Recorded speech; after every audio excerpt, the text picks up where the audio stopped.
today, so I think I'm going to get us started. So I want to welcome you all to our first SHRAB Town Hall of 2016. We've got Kathleen Williams and Dan Stokes of NHPRC speaking to us, and Floyd Hardy and Jelaine Chubb of Louisiana and Texas, respectively. Kathleen is going to, I believe, start us off with some updates from NHPRC. But we've got, Kathleen has served as the Executive Director of NHPRC since 2008. She was its Deputy Director for 4 years prior to this and spent over 20 years working as an archivist at museums and government entities before joining the Commission. And if I'm wrong, and it's going to be Dan Stokes who's going to be talking to us, Dan joined the staff at NHPRC in 1987, and he has served as the NHPRC's Director for State Programs since 2009. So, Kathleen and Dan, I'm going to turn it over to you. Great. This is Kathleen. Hopefully everyone can hear me. I think I'm unmuted. Yep, you are. Great. So we can start with the slides. I just don't know how we advance the slides. Can you remind me, Danya? You can do it yourself, or I'm happy to advance them for you. So I just hit the little next page at the top? There's a little arrow up there by the box. Yep. Got it. Okay. Hello, everybody. Thanks for waiting for the little technical advice here. I'm going to talk very briefly about where we are with the NHPRC Strategic Plan and that process. And the bulk of our time today, you will hear Dan Stokes, who will talk more specifically about State Board matters and associated activities, et cetera. So let me give you a quick update on the strategic plan. The staff have been working very hard since the holidays to actually try and put a little bit more, actually a lot more flesh on the plan framework that you have seen. You've seen 2 versions of that strategic plan framework, one this past summer and another more recently, I believe in November.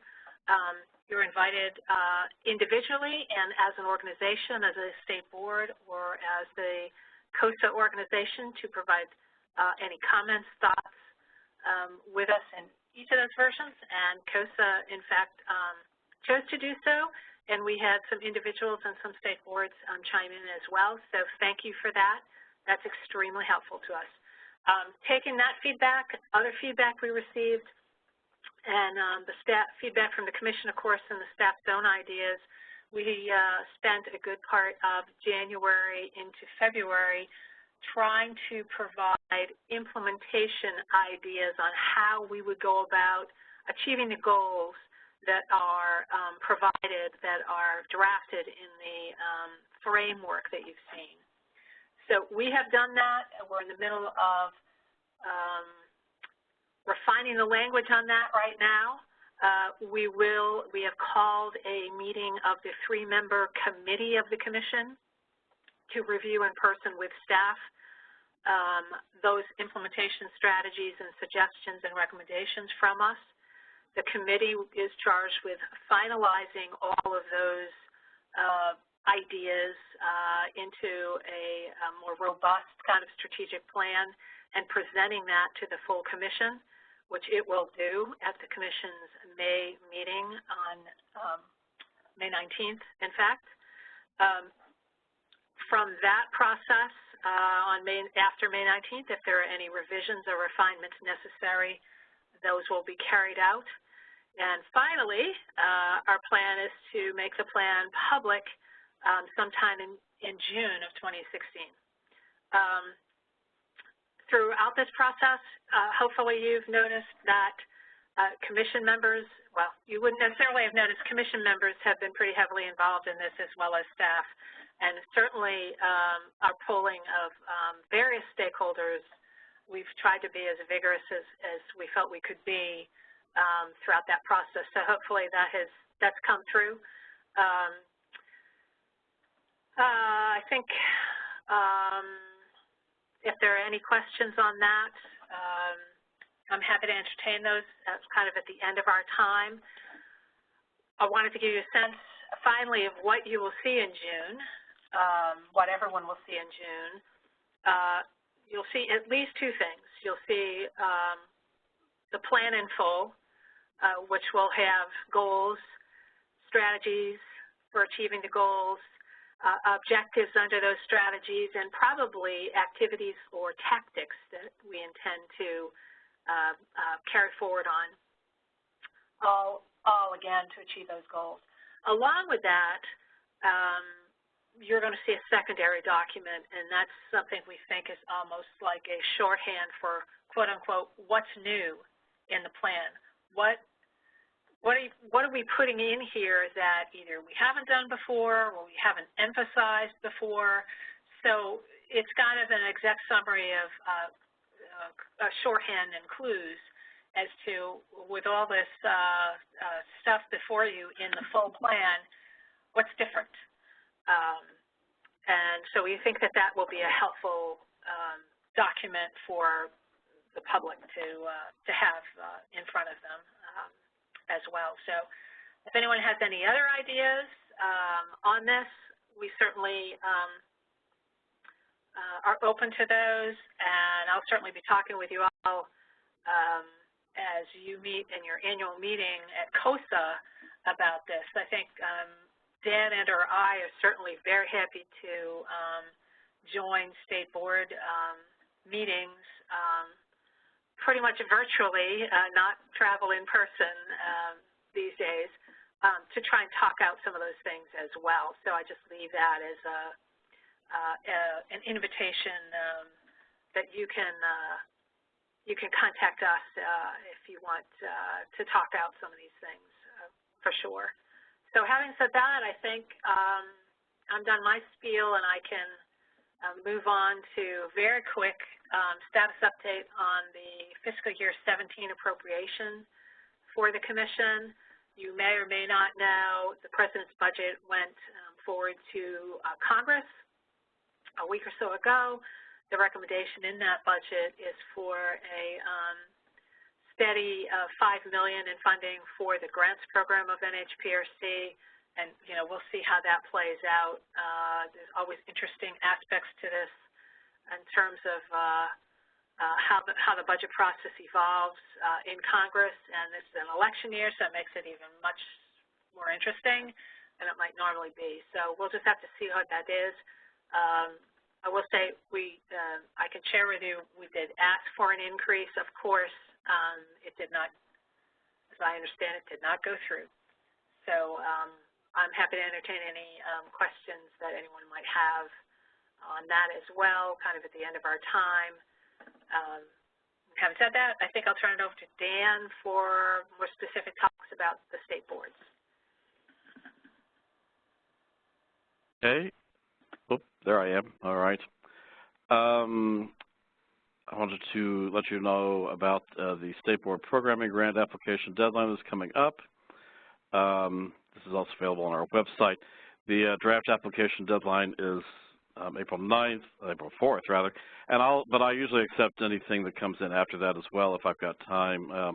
The benefit of getting it on time submission of April 4th is that you're first in line to get evaluated, and it gives you more time to prepare your final application. Even if you're planning on submitting something very similar to your previous application, I think it's a good idea to submit a draft of some sort, either a full application or a shortened narrative, just because something that may have been more of a priority a couple of years ago, we may be looking for some kind of change within the program, not related to the new plan, but just the normal changes that happen over time. So we're trying to get programs kind of directed into increased access areas and other things. So a draft is helpful, even if it's not much different from your previous application. The final application is due through grants.gov June 15th, and programs can start as early as January 1st of 17. So you all need to go back and look at your current grant letters, find out how long you have funding, and then figure out if you need to apply or not. There are several states, Oklahoma, California, Maine, that won't need to apply because they have funding through December of 17 at least. But the vast majority of states are going to need to apply this time, and I could, of course, help you if you need to figure out if you need to apply this year or not. There'll be 2 webinars, one before the draft deadline and one after, so that I can, in the May webinar, talk about any red flags that may have come up in the drafts that I've read and alert everybody to those. There'll be an email going out this afternoon or tomorrow with details about the webinars and how to attend those. As I always say, if I remember to press the record button, there'll be a recording. If I don't remember to press the record button there won't be. So you may be able to listen to them afterwards as well, but obviously any slides will be available to anyone who maybe had to miss the program. So I'll be having information out on those very shortly. Another issue that has come up is our regulation that states that the Commission will consider applications from state government agencies only in states where there is an active board, as you see in the red letters there. Because of various issues, and I'll let Kathleen address this issue a little bit about the Puerto Rico visit and some others, where we thought this may not be the best option anymore, because there are many circumstances in which there may not be an active board, and there's really nothing the state archivist or the state archives or even the parent agency could do. There may be a governor not willing to appoint positions and other areas that really are not something that can be influenced by the state archivist itself. And so we were considering taking this out as a regulation. And we want to know from you all things we may not have thought of that are both positive reasons to do this and negative reasons, so that the Commission at its May meeting can review its options and the different opinions of folks in the field to find out what they want to do. So as you see there in the last bullet, we're requesting both positive and negative comments by April 20th so that the Commission can talk about this. And I will also be sending out to the stakeholders listserv this same type of information so that everybody who's on that listserv can respond and share it with board members as well. They may have ideas and thoughts on that as well. And so Kathleen, do you want to talk about one of an impetus for making this change? Oh, there she is.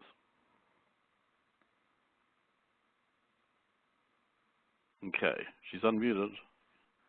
Are you unmuted, Kathleen? Am I unmuted now? Yes, you are. Yes, you are. Okay. Thank you.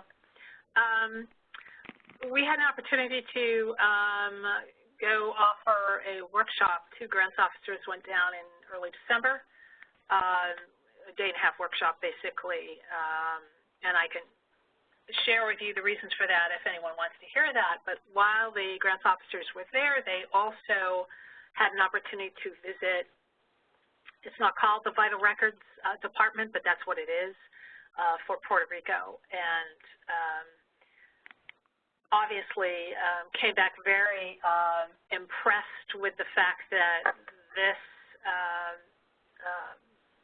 territory needed an awful lot of assistance in an awful lot of different ways, and that there was we had had very spotty state board success with Puerto Rico over the years, and a lot of that is influenced by the politics there and who's governor and all kinds of things that are really create a situation where there's not a consistent presence there. We've also noticed here in recent years that, again, a lot of state boards in continental U.S. have problems with an ongoing kind of presence in their state through things that are beyond their control. And then this, to us, seemed to be very penalizing in this day and age. I think some of us were thinking in particular about state electronic records in a state where there is no state board. South Carolina comes to mind. There's others as well. There's things that need to happen, and it got us wondering if it was time to look at this requirement anew. It has been on the books for decades. I believe in part it was put there to try and spur the creation of boards. Back in the day, when boards were new entities with lots of activity happening about their creation and appointments to boards, et cetera. So the Puerto Rico activity kind of prompted this and raised this question to the fore. I've made it very clear to the staff, this is not a decision for us, this is the Commission's decision, but we need to get some feedback from entities and stakeholders who would be most concerned about this before putting any sort of suggestion of this change forward to the Commission. And that's why we've started to introduce it with you today. So I'll turn it back to Dan for any other questions or comments. Okay. Let's move. Here we go. State Board Manual, which we've talked about several times. After several false starts trying to revise what we have now, I finally realized we just need to start over with it. So that's what my next exciting adventure will be, is to basically start over with the manual and revise it to provide more detailed information on topics about programming especially. The current one is very administrative, bureaucratic, you know, how to appoint this and how to do that, and doesn't really get into issues of programming type or what to do to report how you've carried out various programs. So try to expand that and work it with CoSA staff as well, because part of the manual is something that they've developed over the years. So we want to pull the whole thing together into something that's a little more useful and up to date. We've been thinking of having a presentation about it, to have it done along about summertime, and then have a presentation about it in August at the CoSA meeting. We tend to have discussions like this at the brown bag lunch because board members are there as well as coordinators. So we're considering, and we'll talk with the board and the staff of CoSA about when's the best time to deal with this. But that might be an option, to have it at the brown bag to review it and say what's helpful, what's not, and then do a final version after that. And that'll provide the input from all the various people that we hope to reach, so that we can get a manual that is up to date and useful and serves its purpose. Meetings with state archivists and boards. We currently have about half the travel funds we had before the grand sequestration took place, and about half of what we have available has to be used to fund the 2 commission meetings. So that leaves a little fistful of dollars to be used for travel. So one of the things we're doing is trying to have a smaller presence at national meetings, not send 4 or 5 people to those, and do some more regional archival meetings. Alex Lorch of the staff will be in the Northwest doing a workshop, and I'm scheduled to be at MAC in April in Milwaukee to do whatever needs to be done there. And part of that will be regional email lists of state archivists and others. Basically, what I hope to do very soon is to put together email groups based on the regionals, and so that we can kind of discuss what might take place at various meetings that are coming up, and to just coordinate regionally. So instead of having just the national stakeholders listserv, we'll have smaller email groups where we can hold discussions that talk about issues that might affect an individual region. And also encourage you to do some activities without the staff being there. One is the Southwest Archivist, where last year Jelaine, when it was in Arlington, Texas, got a little group together, and they had a useful meeting about NHPRC grants. And I believe Jelaine has now convinced Jan Davis to do a similar activity in Oklahoma City for the meeting that's this year. and then we'll find out who the lucky state coordinator is for 2017. So we want to kind of make better use of the regional archives because they do often get more of people who cannot go to the national and may feel kind of left out of discussions about our activities. And as Kathleen mentioned, continue to offer virtual attendance at meetings of state boards. Just last Thursday, I had a nice meeting with the Illinois board, and they got some secret advice that I didn't share with anybody else. Those are always available. I've met with other boards as well, sometimes on an annual basis, sometimes ad hoc.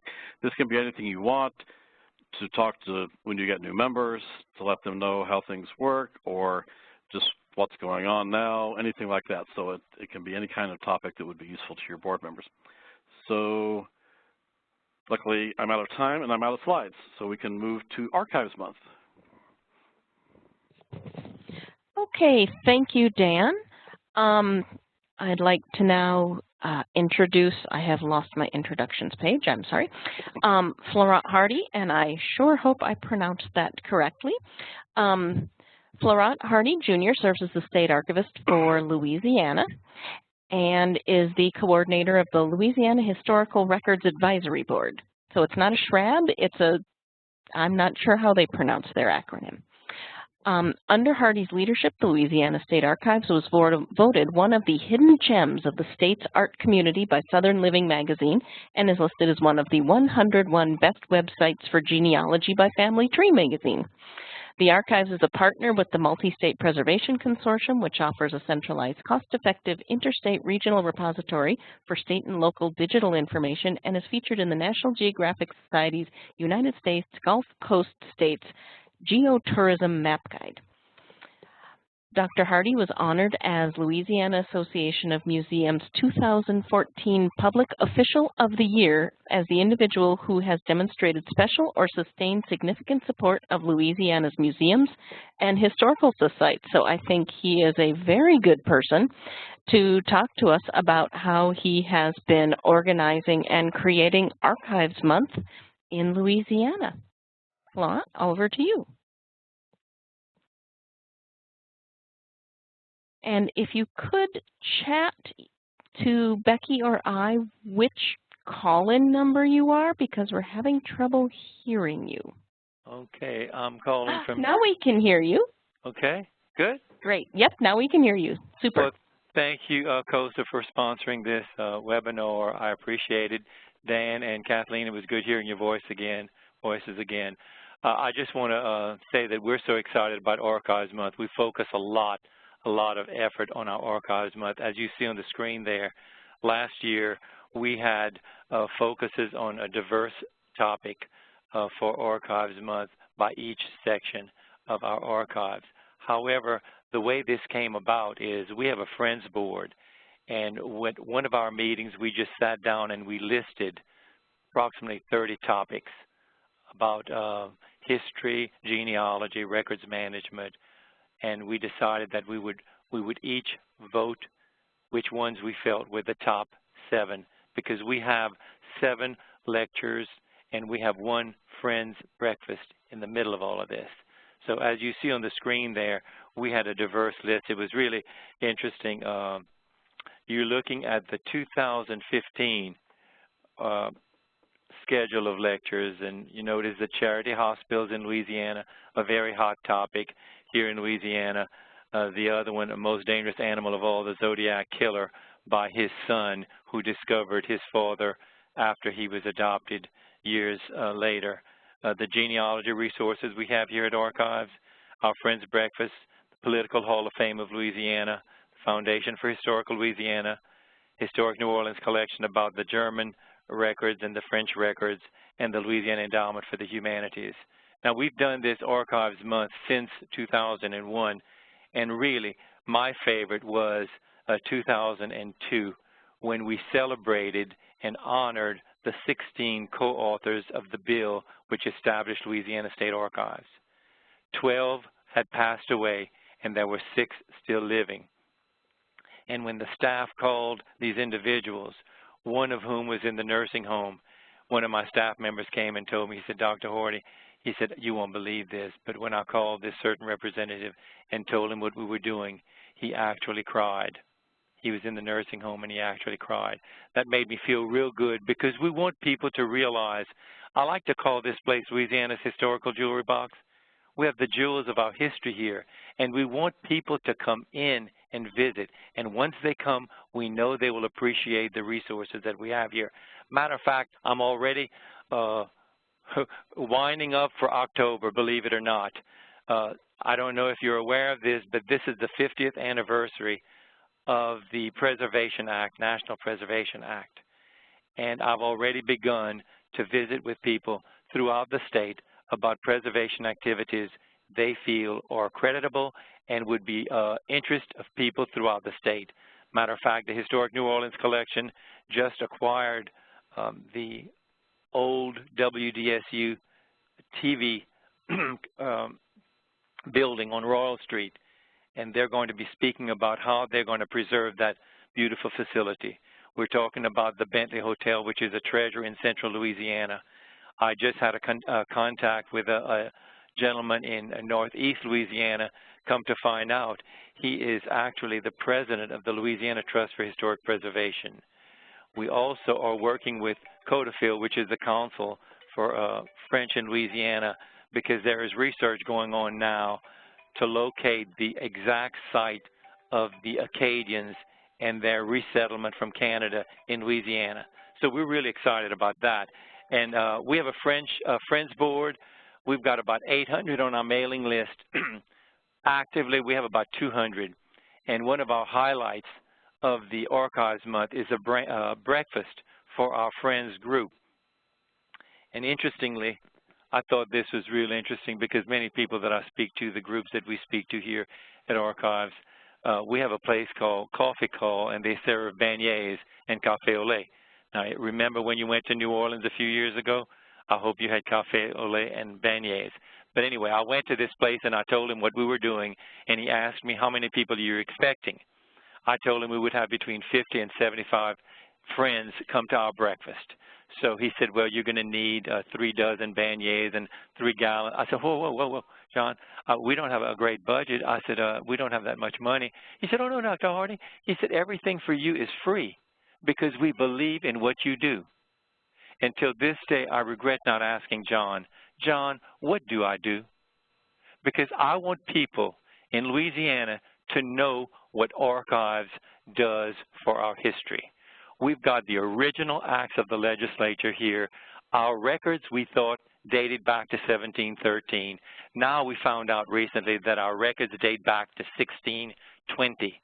And I'm so pleased we have a new professor at LSU right down the street who is teaching a class in Archives.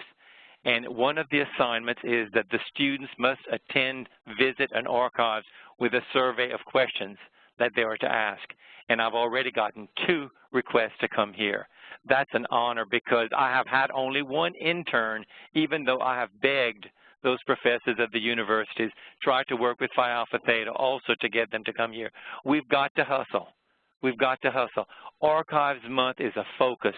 We flood the media with information about our Archives Month. And I'm proud to say that since 2001, we've had over 1,000 people coming in. And many of those people continue to come here, and they become a member of our Friends. And we honor them at Spring Fling Luncheon in May and the Thanksgiving Luncheon in November.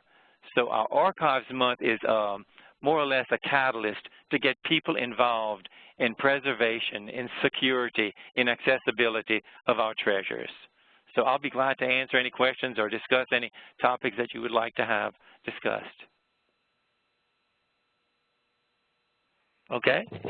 All right. Thank you, Florent. I think we're going to hold all of our questions till the end because that gives us a good chunk of time to get questions in. So I believe we're going to move on. Thank you very much to Jelaine Chubb. I'm seeing that you're flashing the activities of the Archives Month, and I'm seeing this thing. These lecturers, when they come here and we present them with a gift, a framed certificate of appreciation wrapped in our Louisiana state colors with the seal, you wouldn't imagine the reaction. Oh my God, I'm going to put this on my wall. They get so excited, and we're so thrilled. It's a win-win. It's a win-win. So continue flashing. Okay. I was scrolling through them while you were talking so people could see. I really, when I did this, the last sheet there is some of the comments that we've received. You know, that is quite impressive, blah, blah, blah. Thanks for the memories. And people have enjoyed it. If you back up, can you back up one or two? Yep. I did a compilation of, let me see something here, of people who have participated, lecturers and individuals. I think that's very, very important because most of these individuals are movers and shakers in our historic, genealogical, archival, and records management community. And they're plugging for us, and we're building bridges, and it's great. I love it. Super. So onward to, well, your next door neighbor in Texas.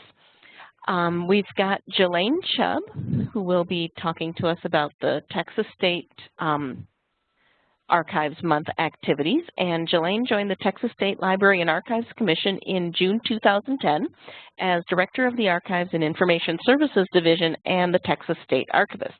She oversees the Commission's public service areas, the State Archives, the Reference and Information Center, the Texas Family Heritage Research Center, and the Sam Houston Regional Library and Research Center. As the State Archivist, she is also responsible for ensuring that the permanent records documenting Texas's history as a colony, province, republic, and state are preserved for future generations.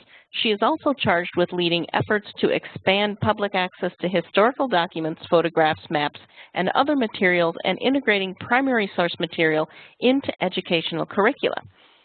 So, Jelaine, I am going to turn it over to you now. Okay. Can you hear me? Yep. Yep, I sure can. Great. All right. So, let's see, next slide, please. Or can I? So we want to start with the Archives Month poster? Yes. Okay. All right. Well, I wanted to say that, Florent, you've had since 2001 to get your act together for Archives Month in Louisiana, and you've done a stellar job, and I aspire to have as many events as you do. I began here in 2010, and Texas had generally produced a poster. We did that in 2010, and in 2011 we started branching out to exhibit programs and more public types of programs, not just a poster. But as things would have it, our 2015 poster that you see in front of you actually inspired us to do a lot more. And I'm going to talk about at length about a particular program we did.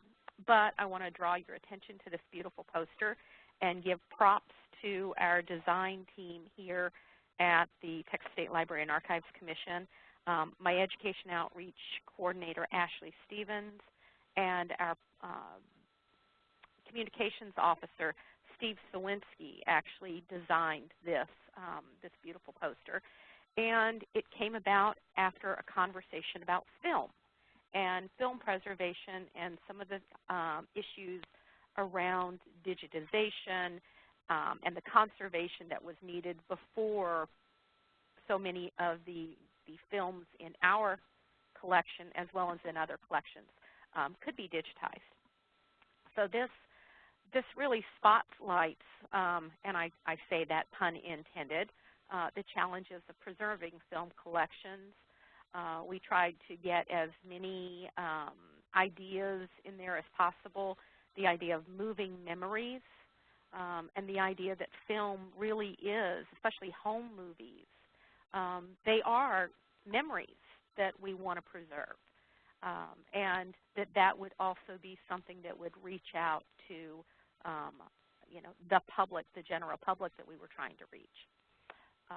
We do always include on our posters some text to educate the viewer, the person looking at it, about the issues that we feature. I've seen some posters and they don't include it, and I think it's a messaging strategy that we really have found that hits home, is just to lay out what we're trying to do and who these archivists and librarians are. And we did that with our electronic records poster and our and previous posters as well. And we did try to use inclusive language. It's our own, it's our history. Ours is Texas.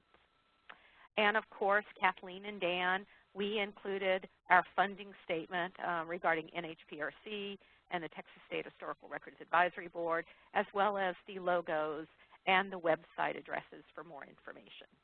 So we did our due diligence there. So the program that came about was, wouldn't it be fun and educational for not just to talk about film preservation, but actually to show it in action. And this is the graphic you see, Texas in ATXION. That's for Austin, Texas. And again, I give Steve Sawinski props for that. He came up with it. But we gave us an opportunity, too, to partner with the largest archive of film in Texas, which is the Texas Archive of the Moving Image. And they're just down the street from us. They've got a phenomenal collection of film in their archives dating back to the 1920s or so, I believe. Up to the present day, they're still accepting things. And whereas our collection is largely based on materials produced by state government, they have a plethora of different types of content that they have access to. And some of it you'll see, and I think you'll recognize a few faces as well. So this event, we decided to have an outdoor sort of a film festival. And we had a great location, which is the East Lawn of the Texas Capitol, which happens to be right across the street from my building. And we decided to do it in October when the weather is nice in Texas. It does happen. It cooled down, and it would be a pleasant evening. The sun was also going to be going down, so it would be dark enough to be able to do the films outside. And it would be something that we didn't have to put a capacity crowd on. We didn't have to do a lot of staging for it. So this was it was something we got really excited about. And it's an opportunity for the public to catch a rare glimpse of footage they probably won't see again. So let's see. Can I click on this, or Donya or Becky, do you click on that? I think Becky is going to be the one to launch it. So yep, this is a video this is a little promotional video that we posted on YouTube and on various social media sites.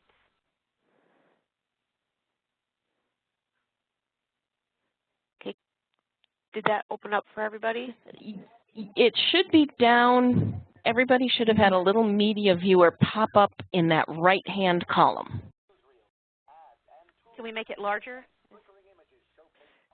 I have no idea. I can't. I can open it in the actual website if you want, if this is not working well. We've never used this before.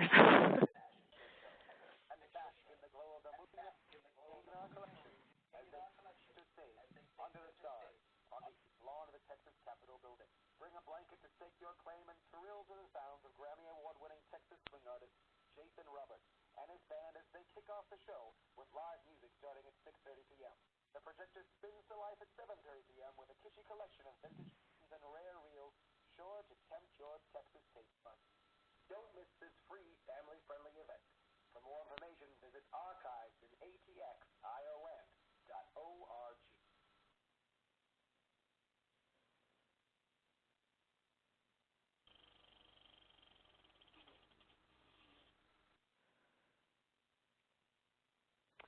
Okay, well, I hope you enjoyed that little film bit. We certainly enjoyed putting it together. The next slide, you can actually see that we were able to get one of those portable screens, and we had a stage because we were lucky enough to bring in a swing band, the Jason Roberts Swing Band, and he's formerly with a very well-known group here, Asleep at the Wheel. And they were gracious enough to play for us. It was a way to get people to stay in the downtown area and come to the Capitol and stay until the sun went down. We knew that was going to be close to like 7:30, but we didn't want people to leave the downtown area, and that's really what happens in Austin and in so many other state capitals. So the Roberts Band was great, and as you can see, there was even dancing on the lawn. But I mean, the great thing was the number of people that came out. We had over 200 people for this, our first event like this ever. They brought their lawn chairs, they brought their blankets, their dogs, their picnic baskets, and just sort of set up casually. There was a lot of interaction among the groups, and there was really a lot of interest, and people stayed after the music to see the film, so that was really great. We didn't just show films and play music. We actually used it as that educational opportunity. So before the segment started, our staff from the Texas Archive of the Moving Image and the Library and Archives here got up and talked about film preservation issues.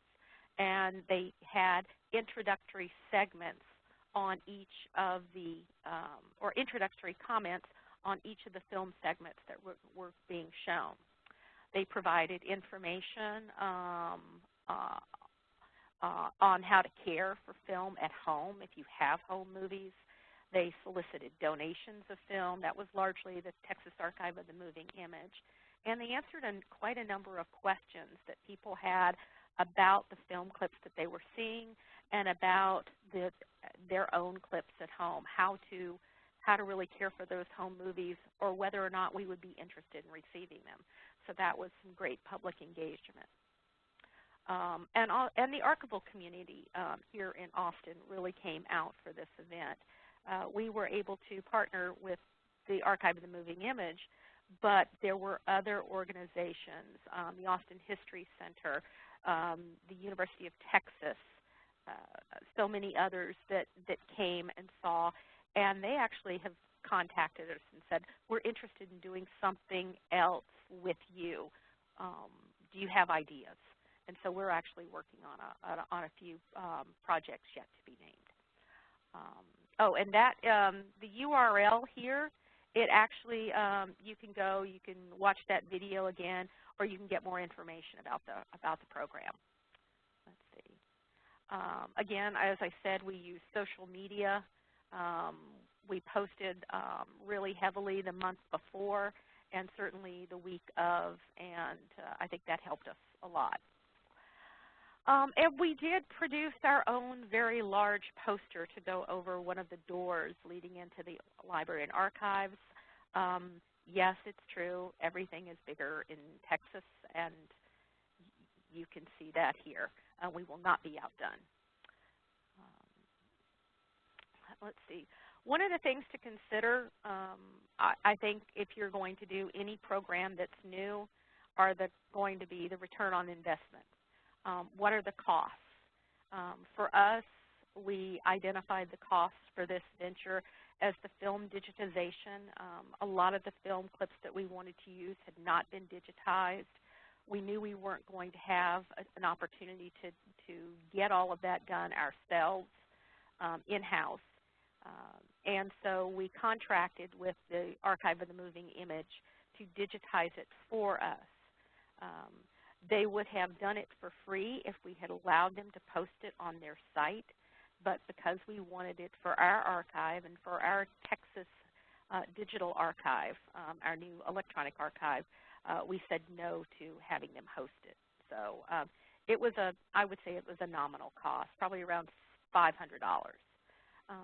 We also needed a screen and sound rental, and we were able to contract for that. The great thing was once we told the company what we were doing, they gave us a cut rate deal on it. They were very supportive and just wanted to be a part of it. And so we got it for a very reasonable fee again. The music, having a band play was something that we were very lucky to do. And it's only because we have a staff member in our Information Resource Technology Department who is the brother of Jason Roberts. So Dustin was able to get him to come out and play for us for, again, a very nominal amount, he and his band. And all it really cost me in the end is a tour of the archives and showing off some of our great treasures, and the band members really enjoyed that. Staff time, it's all of the staff, not just the archivists were involved, our communications staff, our facilities maintenance staff were involved in terms of helping us set some things up over at the Capitol as well. The things that didn't cost us at all were the use of the Capitol grounds. We were just able to get a legislator to sponsor it for us. Advertising, everything was pretty much on social media or avenues that were free. We went to the local public radio station, KUT. They did a segment with us. The Austin Events Calendar, free newspaper, included us. Really nice write-up. And then the UT Student Archivist Group helped get the word out as well. Let's see. And of course, you know, there's no cost for good weather. It's always good weather in Texas, except when it's not. The things that we thought were priceless. This new partnership with an archive that we had never worked with before, that also set the stage for even more partnerships and more activities. We're now thinking outside the box in terms of what we do as archivists and how we reach people. We're looking for things that are going to be really fun and engaging and that we can show a little creativity with. The staff engagement was huge. They were so excited about being able to do this project. Everybody wanted to volunteer and to help staff it and to be involved in one way or another. And so many of our staff actually did come out and even from the other divisions within our agency, they came to see what we had in our collections. The public engagement, again, over 200 people attended. We were giving out brochures. We were giving out information. They were asking for Archives Month posters. They were just very, I think, very enthusiastic over the whole event. And so, you know, public awareness of the importance of archives and what we do. And they left thinking, hey, archives are pretty cool. So I think that says the MasterCard priceless. I just want to I'd be remiss if I didn't mention our exhibits program that we've had for a number of years now. Our team puts together 2 exhibits annually. One always opens in times for Archives Month, so we can have additional programming around it. In 2015, we opened the current exhibit, which is Evolution of the Texas Rangers, 1836 to 1920. And again, we've got a big banner over our door to help invite people in to see that. And we had a speaker series on related topics about the Texas Rangers, and those were accompanied by book signings. And let's see. And least we forget that Archives Month is for archivists too. One of the things I strive to do is to provide a professional development opportunity for my staff and for the archivists in Central Texas and around the state who want to come. And so we annually host an SAA workshop in October, And the 2015 offerings, we had 2 one-day workshops, fundamentals of project management for archivists, and then advanced project management, and those were very well attended. We also promote and participate in statewide events as possible. And so that's how we do it in Texas, and I love this picture. That's our, on the right is Dustin, who strong-armed his brother, and I just thought it was a quintessential Texas picture with cowboy hat. So that's it, and I'm open to any questions you may have. Okay, thank you, Jelaine. I think we're going to open it up now to questions for everybody. So if you have any questions for Kathleen and Dan or for Florent and Jelaine, I think at least I know listening, I think there were a lot of really good ideas to help people start planning for Archives Month in October. So don't forget, you can never start too early. So if anybody has any questions, please send them in either through the chat or through the Q&A, and we will relay them on to whomever. So I'm hoping that you all have some questions. We'll give you a few minutes. And while you're typing in your questions, I'm just going to remind you that we do really appreciate any feedback that you can give us on these webinars. We really do want to make sure that they are fulfilling your needs. So don't forget that as you exit the webinar, you'll be automatically taken to the online evaluation. So please take a couple of minutes to complete the survey and help us plan for all of the webinars for 2017. Well, I don't know about the rest of you, but I know I have a question for Jelaine. How did you make sure there weren't any fire ants on the lawn for your program? This is the Texas State Capitol. There are never fire ants on the lawn. We have a great maintenance crew. And then beyond that, I think people were just very careful where they laid their blanket down.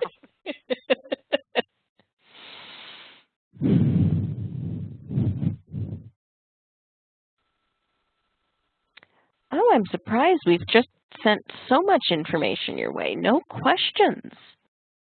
I know we were getting good comments throughout. But if nobody has any questions, I think I will continue on. And if you do keep typing, I am happy to interrupt myself at any time. So don't forget, we've got some upcoming webinars. So we really start in with our theme for 2016 for the member webinars in March. And the theme is on collaboration. So we'll be collaborating for advocacy. And we will have the joint SAA, CoSA, and one other group, and I can't remember what it is now, Committee on Advocacy, and they'll be sharing what they're going to be working on for the year. We'll have the April webinar will be building and working with partnerships. May will be funding collaborations, and June will be collaborations with K through 12 schools. So a wide range of different topics, but all on how we can collaborate both within the state and in our region. And then our CoSA Preservica webinars are continuing. So the first, we'll be repeating that Module 1 that we did back in November, I believe, in March. And Module 1 and Module 2 will be a week apart, and they're two-hour sessions, give you a great foundation for digital preservation. And then in April, new ways of providing public access. So the Preservica webinars have been really good, so I hope you've been enjoying them. Oh, we do have a question. So for Dr. Hardy and Jelaine, awesome information, thank you. Does National Archives Month marketing help you? Do you feel there would be benefit with cooperative outreach with NARA or maybe even genealogy societies or other history or genealogy organizations? And I will turn that over to you, Florent and Jelaine. Well, I just want to mention that our Historical Records Advisory Board helped in the development of our Archives Month poster, and we had all of the organizations throughout the state that participate in history, genealogy, archives, and records management share in our Archives Month poster. So they each had a stake in what we're doing here at State Archives, but it permeates throughout the state, and we're pleased with the support. Of course, we'd like more. We can always use more, but we're pleased with the progress that we've made. This is Jelaine, and I'm not sure about the outreach with NARA, but obviously we appreciate what NHPRC provides in terms of the funding for the poster, which was where it all kind of got started last year. Having said that, I think we're looking this October ahead. We're already doing our planning, and one of the things we might be very interested in partnering with maybe Family Search on is a family history symposium. We have already been approached by the Austin History Center and the Carver Genealogy Center here in Austin to collaborate with them on a program, a symposium for October. And we just did the first annual Black Family History Day on February the 13th, and that was really extremely successful. We had 34 attendees for that, so it was every chair that we had was taken for that event. So that might be an opportunity. One thing that I didn't mention is that, we have a new governor in Louisiana, and the governor appoints the Historical Records Advisory Board. So I'm wondering, or I'm expecting either changes in our board or possibly continuing for a few months so that we can maintain our strategies for the Archives Month activities that we have here at State Archives. Okay, great.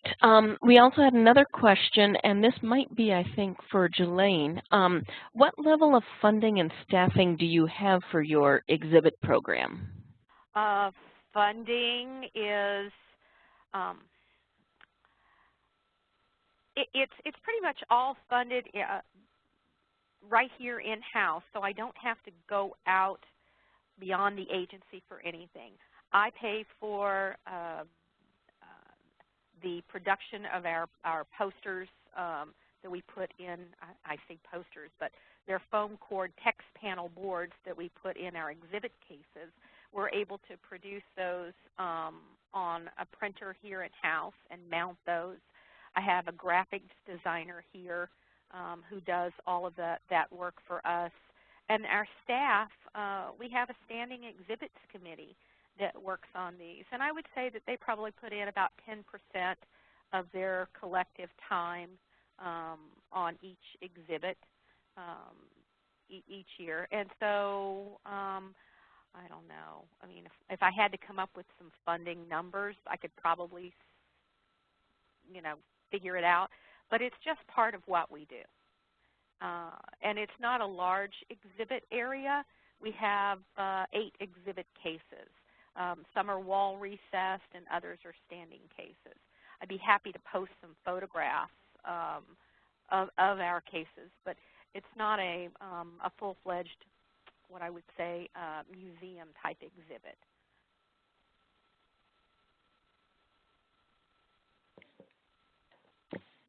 Okay, great. And I don't see any other questions.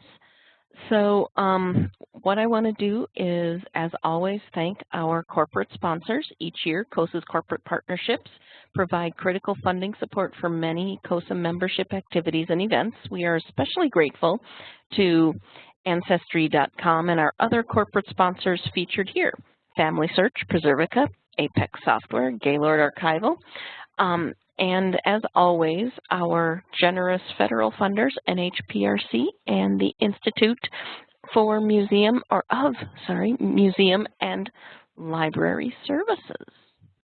So don't forget to stay connected and stay informed with us. We're always happy to hear from you, so please be sure to stay in touch.